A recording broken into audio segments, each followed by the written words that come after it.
My brother mocked me. Where's your wife and kids? Oh, right, you don't have any. My parents also joined him in mocking me. So I said, where's your money? Oh, right, I've been supporting you, but it was until today only. I, 35 never imagined that Thanksgiving dinner would be the day I finally snapped. But when my brother sat across from me with that smug grin, making jokes about my empty house while mom and dad laughed along, something inside me just broke. And what came next changed everything. Growing up, I was always the responsible one. While my brother coasted through life on charm and empty promises, I buried myself in books and later in work. Our parents never hid their favoritism. He was the golden child, the one who could do no wrong, even when he was doing everything wrong. I was just the backup plan, the reliable one who'd always be there to clean up the mess. After college, I landed a decent job in finance. Nothing glamorous, but it paid well. My brother tried his hand at various ventures, each one failing more spectacularly than the last. First, it was the food truck that lasted 3 months. Then the crypto investment scheme that wiped out his savings. After that came the failed online boutique, the abandoned real estate license, and most recently, some pyramid scheme disguised as a wellness company. Through it all, our parents stood by him. They believed in his potential, they said. He just needed time to find himself. Meanwhile, I climbed the corporate ladder, saved aggressively, and invested wisely. By my early 30s, I had built a comfortable life for myself. The financial support started small. Dad needed help with a medical bill about 7 years ago. $5,000. I sent it without hesitation. Then mom's car broke down. $3,000 for repairs. My brother needed rent money, just this once. $2,000. It was always just this once, always an emergency, always temporary. The requests became more frequent.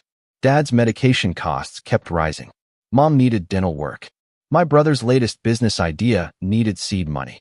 I kept a spreadsheet, not because I planned to collect, but because I needed to see the numbers to believe them myself.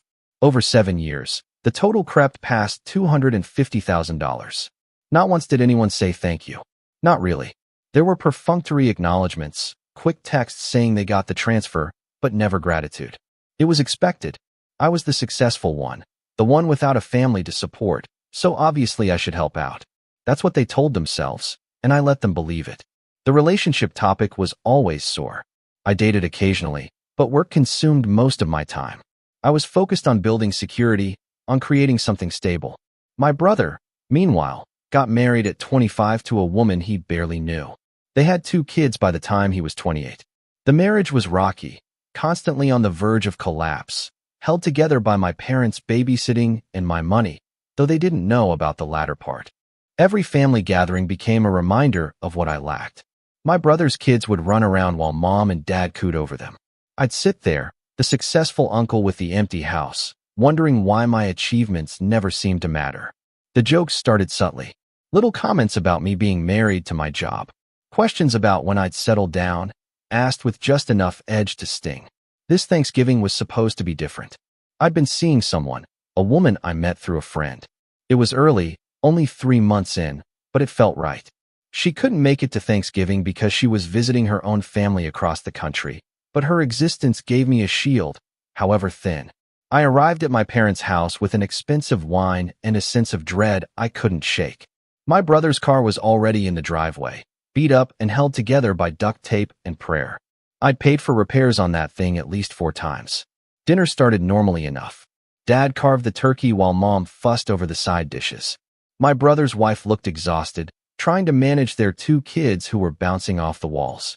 I helped where I could, setting the table, pouring drinks, playing the role I always played. We sat down to eat, and that's when my brother started.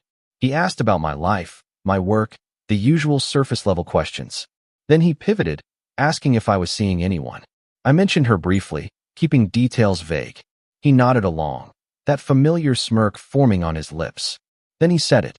He asked where my wife and kids were, pausing for effect before answering his own question. Oh right, I didn't have any.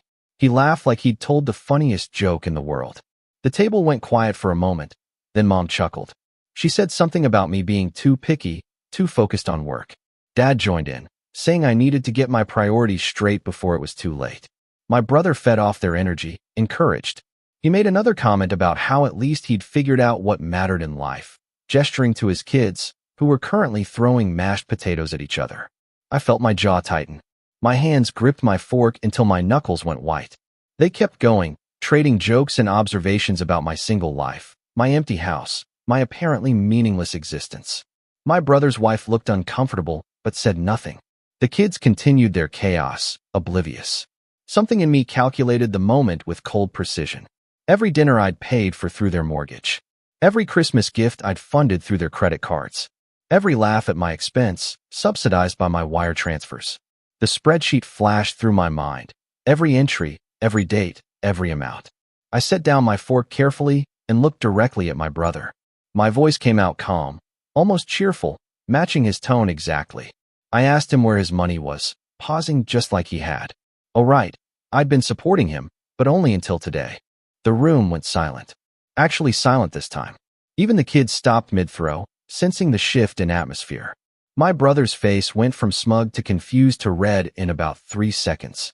He asked what I was talking about. I turned to my parents. I asked them the same question. Where was their money? Oh right, same answer. I'd been supporting them too. Past tense. Was. Mom started to say something, but I held up my hand. I wasn't yelling, wasn't angry. I was perfectly calm as I laid it out. 7 years. $253,000 and change. Medical bills, car repairs, mortgage payments, credit card debts, business ventures, groceries, utilities, insurance premiums, and countless emergency requests. I kept track of everything. Dad's face went pale. He insisted those were gifts that I'd offered. I nodded and agreed. They absolutely were gifts. And now the gifts were stopping. Effective immediately. My brother found his voice, sputtering that I was being dramatic, that this was family.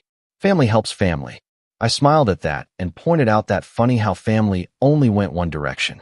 I asked when was the last time any of them had asked how I was doing. Really asked. Not as a prelude to a request, but because they actually cared. The silence stretched. My brother's wife grabbed the kids and took them to another room. Smart woman. Mom tried a different approach. She reminded me they were my parents, that they'd raised me, that I owed them. I considered this and acknowledged that yes, they raised me.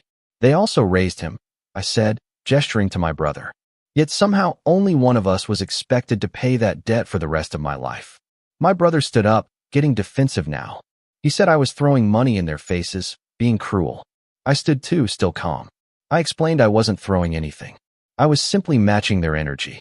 They'd spent years making me feel less than because I didn't have a wife and kids. Meanwhile, I'd spent years making sure they all had roofs over their heads and food on their tables. Dad finally spoke up, asking what I wanted from them. An apology? I thought about that. An apology would be nice, I admitted, but that wasn't really the point anymore. The point was respect. The point was recognition that my life had value even without checking the traditional boxes. The point was that I was done being the ATM they made fun of. I left that night without eating another bite. I drove home to my empty house, my quiet space, and felt lighter than I had in years. The next morning, I woke up to 17 missed calls and dozens of text messages.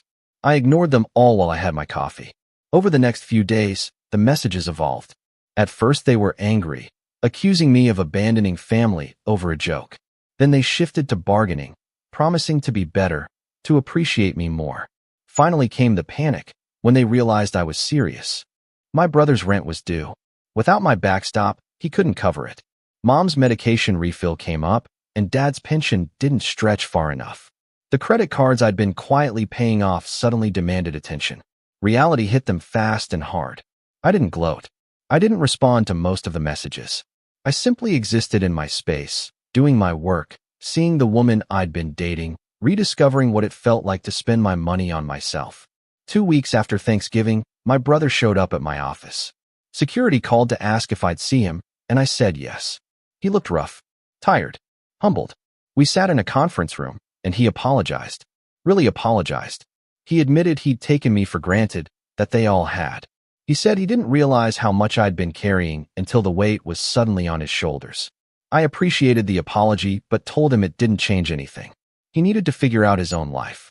He was 40 years old with 2 kids and no savings. That was a problem, but it wasn't my problem anymore. He left looking smaller than when he arrived. Mom called the following week, actually called instead of texted. She cried. Said she was sorry for laughing, sorry for not defending me, sorry for treating me like a wallet. I listened. I told her I loved her, but I needed space. She had to learn to manage within their actual means, not the inflated lifestyle my money had provided. Dad was the holdout. He didn't apologize for weeks. When he finally did, it was stiff, awkward, clearly something Mom had forced. I accepted it anyway because that was probably the best he could do. Update 1. It's been 3 months since Thanksgiving, and I thought I should update because things have developed in ways I didn't expect. My brother lost his apartment. I found out through Mom, who called me crying, begging me to help just this once. I held firm. He ended up moving his family into my parents' house, which created exactly the chaos you'd imagine. 2 adults, 2 kids, and 2 senior citizens in a 3-bedroom house. The irony wasn't lost on me that the house I'd been helping pay the mortgage on was now sheltering the brother who'd mocked me. The woman I'd been seeing, I told her everything one night over dinner. I expected judgment, maybe criticism for cutting off my family. Instead, she looked at me with something like respect and said it was about time I stood up for myself. We've gotten more serious since then. She's met my friends, I've met hers, and we're building something real. Something that's mine, not something I'm funding for someone else. My parents had to make real changes. Dad picked up a part-time job at a hardware store, something he swore he'd never do at his age. Mom started clipping coupons, actually budgeting, shopping at discount stores instead of the organic markets she'd grown accustomed to. They sold Dad's vintage car collection, the one he'd spent my money maintaining. Watching them adapt to reality has been strange. Part of me feels guilty. Most of me feels vindicated. My brother's wife left him. I didn't see that coming. But apparently the stress of their new living situation, combined with the financial reality check, was the final straw for their already struggling marriage. She took the kids and moved in with her sister. My brother blamed me at first, sent me a long, rambling text about how I destroyed his family. I didn't respond. But then something shifted. He got a job. A real job, not another get-rich-quick scheme. He's working in sales at an electronics store. The pay isn't great, but it's steady. He's been there for 6 weeks now, which is longer than he's stuck with anything in the past decade. He's fighting for custody, trying to prove he can be stable. I heard this all secondhand through Mom, who's taken to giving me weekly updates whether I ask for them or not. The family dynamic has completely changed. My cousins and extended family heard about what happened, twisted through the grapevine into various versions of the truth. Some of them reached out to tell me I was right, that they'd noticed the favoritism for years. Others haven't spoken to me since, viewing me as the villain who abandoned his struggling family. I'm okay with both reactions. Update 2. 6 months out now, and I'm writing this from a completely different place mentally and physically. I moved. Not far, but into a bigger place, a house actually. It felt like the right time to invest in myself, in my future. The woman I've been seeing, we decided to move in together. It's the first time I've lived with a partner, and it's terrifying and wonderful in equal measure. My parents have stabilized. They're managing on their actual income, which required downsizing their lifestyle significantly, but hasn't killed them like they initially claimed it would. Dad's part-time job became full-time when they needed someone to manage inventory.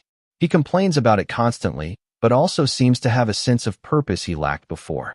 Mom started a small side business doing alterations and tailoring, something she'd always been good at but never pursued because, well, she didn't need to.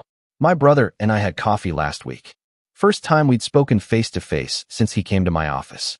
He initiated it, asked if we could talk. I almost said no, but curiosity won.